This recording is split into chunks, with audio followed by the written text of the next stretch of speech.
members. Go ahead and get started with a couple of things, if we could. Some things. The weekend was nice. It's nice to see some nice weather finally. It was really nice to get up this morning, even though everything was wet. It looked like it rained overnight. It's nice to see looking nice this morning, and hopefully we're going to get some good weather after this storm got out of here. I think it certainly exposed some things that we know where we have some shortcomings with some pipe, and we'll continue to keep looking at that. And I know I've been talking with David, but for the most part, I was told everything functioned well. It drained out. There were times that rainfall became significantly heavy, that was heavier than the pipe could handle, such as the place we've got the project that's coming forward on Barrancas, which we've known for some time. There are a few other places. I know there's a lady that sends a lot of stuff up in Woodland Heights that we have another place. So we got a couple places that we know when the rate of rainfall is so intense that we can overflood just what happens at any one pipe. But for the most part, all the pipes eventually drained when they could catch up with the capacity of the water coming out. So again, it certainly has worked, and we were able to get through that, and we're going to continue to keep focusing what we can.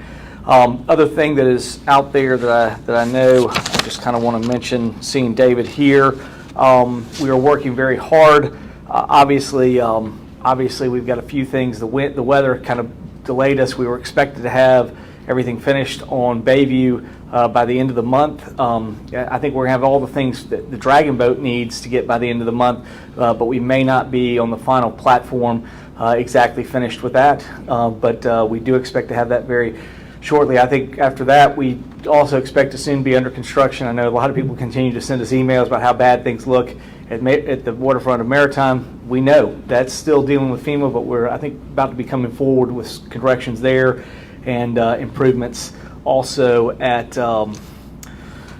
also improvements that we'll be having at Wayside Park, Plaza de Luna, and Maritime Park. So again, all of these things are in the works and moving forward. We would have liked them to move faster. We tried to explain to you some time ago that working with FEMA in the middle of COVID was a challenge, but we are getting there and progressing. I don't know exactly where we will be because we will have to come back and close. I know the weather has probably slowed things down a little bit on 17th, the Circle. But I will tell you the first good sign I noticed today. I was driving on Gregory, and I did notice that the Waffle House is back open. So that's got to be a good sign right there that things are starting to get back to normal over in that little section, that corner of the city. We do hope at some point DOT, we know there was a lot of things going on with the rain, when they can get back to getting the construction. I think in late August they were going to shut down some of the roads. We'll probably see that probably here late September. It probably puts us about a month behind getting 17th open.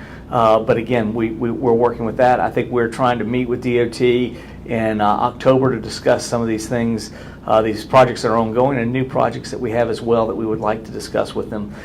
So we have a number of things that are moving and going forward there.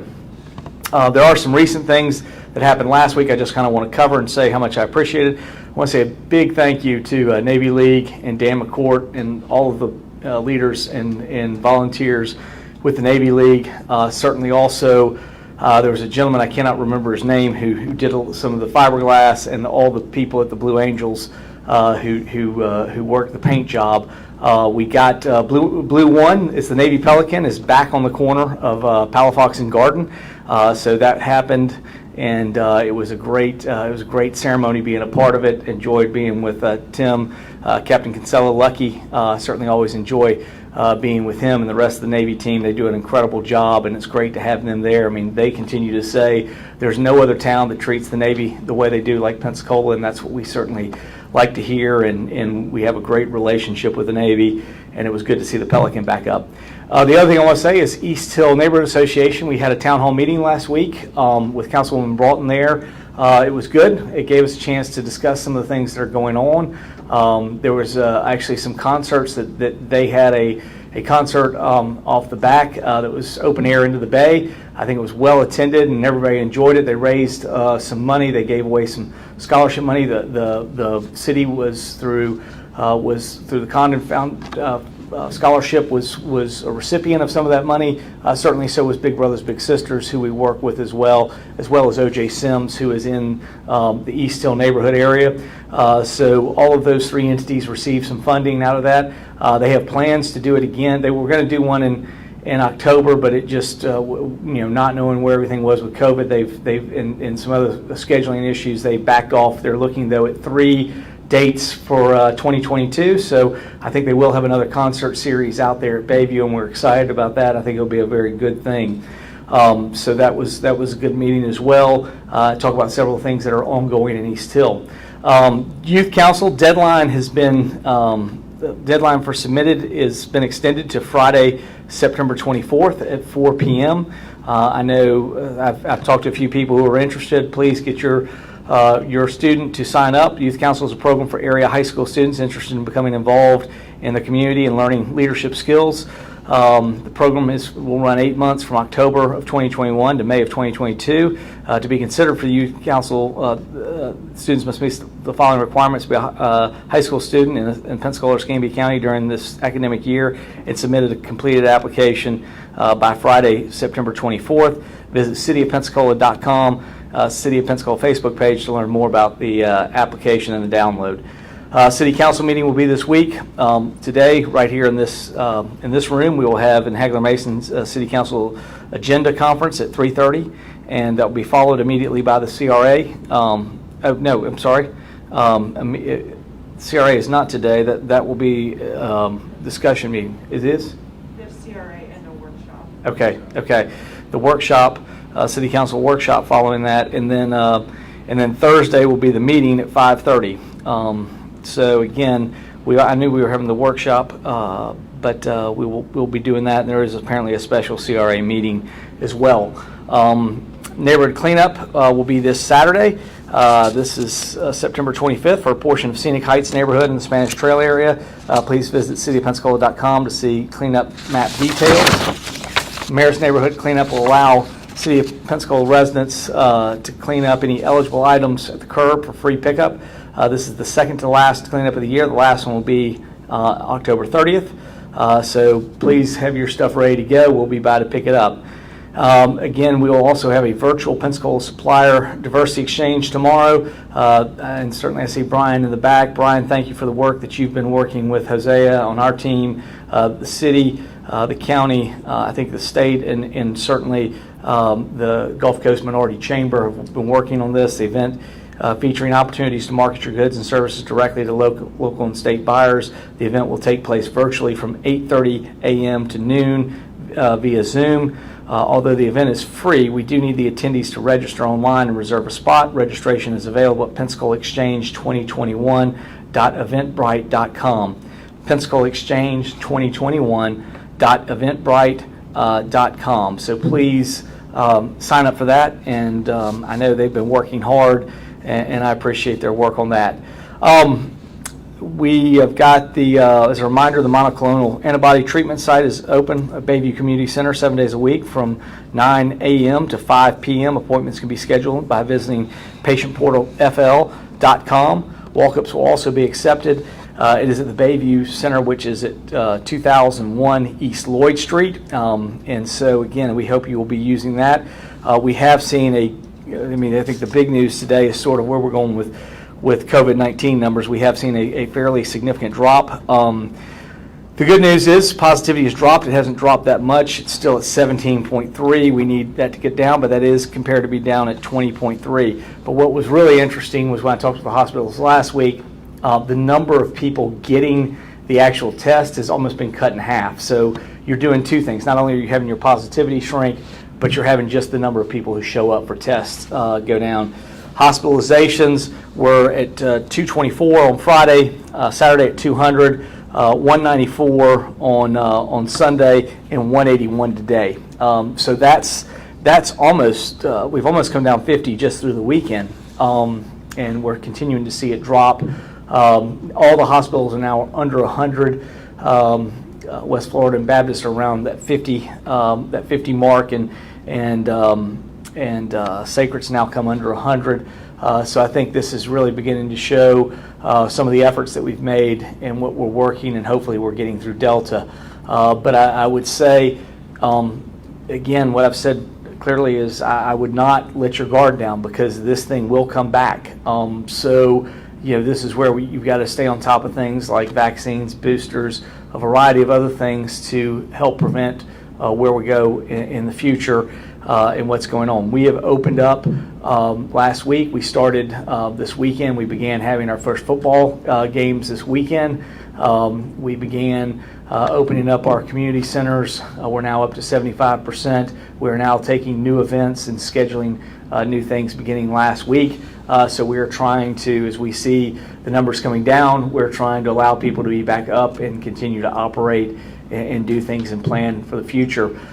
So again, it's one of these things will ebb and flow, and we just have to work within them and work through them. And again, I think what we've seen is certainly the numbers are coming down, so that's a good news. We just still need to stay on top of things and continue to see it get better. But getting under 200 makes me feel a lot better. Even when we went under 300, I didn't feel tremendously great, but now as we're getting under 200, feeling better. And I think the best news is the way it's dropping, seeing 50 drop down over the weekend. If it could get down to 100 by the end of the week, I think we'd be in by this time next week, I think we'd be in a much better situation. So again, we certainly appreciate everyone working together, the precautions everyone's taking, and we're going to get through this. But again, COVID is not going anywhere. We've just got to be vigilant and prepared, and part of that is everybody taking their personal responsibility to get themselves in a position where they can weather through those storms. That's all I've got to talk about. I'm happy to answer any questions. Okay. I've been told to repeat the questions so the audience can hear. Any questions? Jeremy. Can you speak a little bit about the noise ordinance that council will be talking about during their workshop? I don't know anything necessarily about the noise ordinance. I know that there are some issues that have come about the noise because of what can be done. It was not initiated by us; it was initiated by council. So we'll look forward to hearing what they've got. I mean, obviously, there's a challenge with somewhat of enforcement. Time really has been the biggest thing we've used here. When I was at the county, we had question. I guess the question was about the noise ordinance. When I was at the county, we had a decibel meter, but it was far from being the end-all, be-all. In fact, at the county, we only let the decibel centers be on 2 islands, and then we went time-functioned on the mainland. So it'll be interesting what comes about it. Noise is one of those challenges that happens within neighborhoods. I'm totally sensitive to it, but it's not as easy to find the fix on it. But I'll certainly look forward to working with any ideas that council has and thinks might work. The challenge is always going to be the enforcement and how you make it work. And there is no perfect way to do an ordinance. It can be challenging, but there's no doubt that every neighborhood needs and deserves the right to have quiet enjoyment of what they have. So I'll look forward to see what council brings forward. What about not in a traditional neighborhood, but somewhere like downtown where it's residential and everything else? Again, I think hours or however you do it in a downtown area should be flexible enough to allow. I mean, certainly to some extent, if you choose to live in an entertainment district, there are some things that you go with.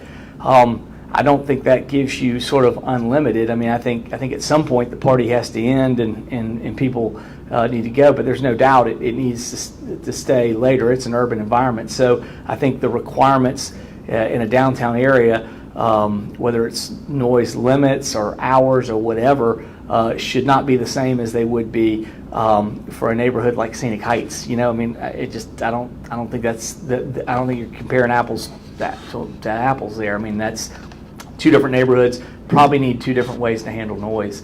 But those are the things I'll look forward to, whatever they come forward and discuss it. We'll be there to tell them what the pitfalls are on enforcement and let them know what the challenges are. I'm told this week that you guys are going to be discussing the eviction moratorium, extending it for the people living under I-110.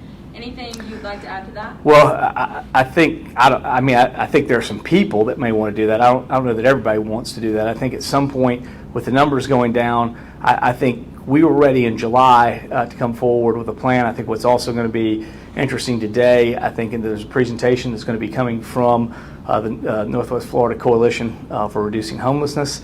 I think they're going to come forward with some ideas, and I think our whole goal would be to begin to wind those things down and figure out new and better solutions, which we wanted to sort of unveil. We planned to unveil in July, but obviously when the COVID numbers spiked, it really kind of put us in a point where we had to sit and wait for the numbers to come back down. They're coming back down. I think there's a position there that looks forward, that says there are different ways to do it. I think several of the neighborhoods, both in North Hill and East Side, and I expect you're going to see a lot more residents this time come out and voice very strong concerns they have about what's going on. I think we need to be moving in some different directions. I totally think the last couple of months with where COVID was, we didn't push anything forward, but now I think it's time that we get going. Not to mention, we're soon about to start a construction project in that whole area. So that area is going to be a construction project. We're going to have to move everybody out anyways. This was never our goal when we started working it. It was totally a temporary position to deal with COVID until we could get down. We were at that point what we thought was high 300. When we got moved through, we were coming forward, and then we obviously, once we were about to start to unveil plans, because that coalition started back in January and had been working, finally put together the plans. They wanted to do some things they thought they could do, and they were going to present those in July, and obviously then we had the spike. So I think it sort of dovetails well right now as we see the numbers coming down, as we see an opportunity to move forward with what comes out from that presentation. That's my whole goal. Again, I've always thought it was a temporary solution while we were trying to deal with some stuff, while we were dealing with COVID. Now that we have a plan going forward, or what the coalition has some plans going forward, I think we should listen to that and see what we can do and make things better.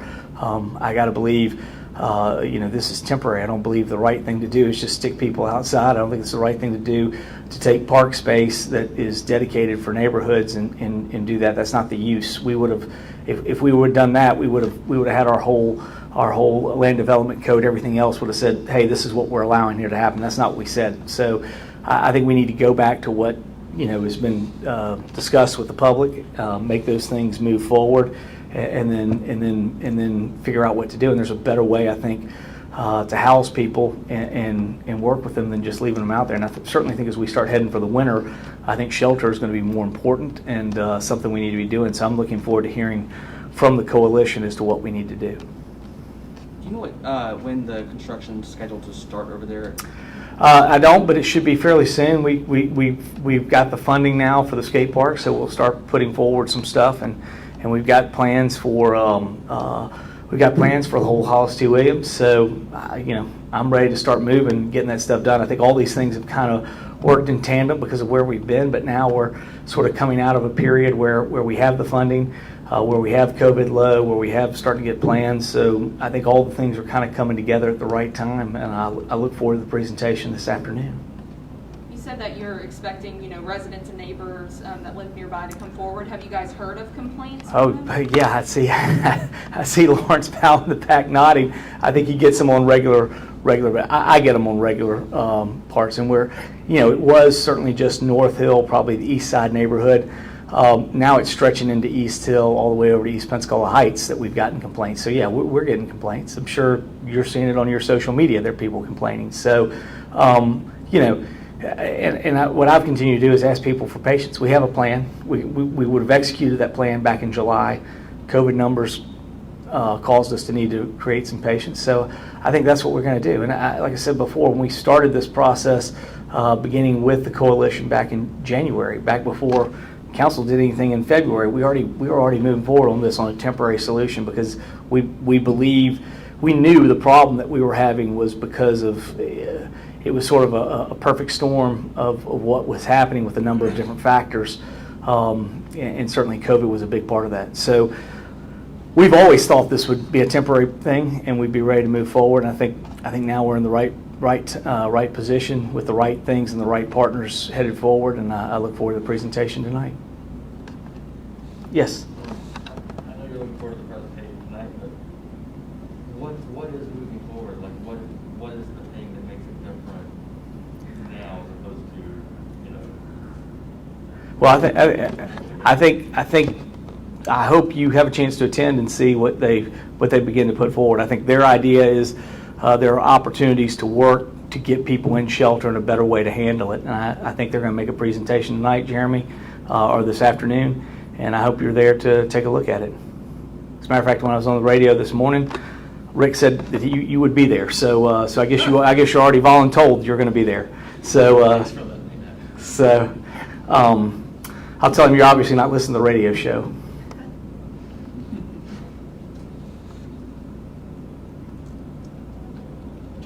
Anything else? Well, thank you very much. We'll look forward to seeing you next week. And like I said, it's nice to see the sunshine. We got some things that are going forward, and I think some big plans are beginning to happen. So we're excited about where we sit at the crest of coming out of this COVID thing. So I think a lot of good things going forward for the city of Pensacola. Thank you.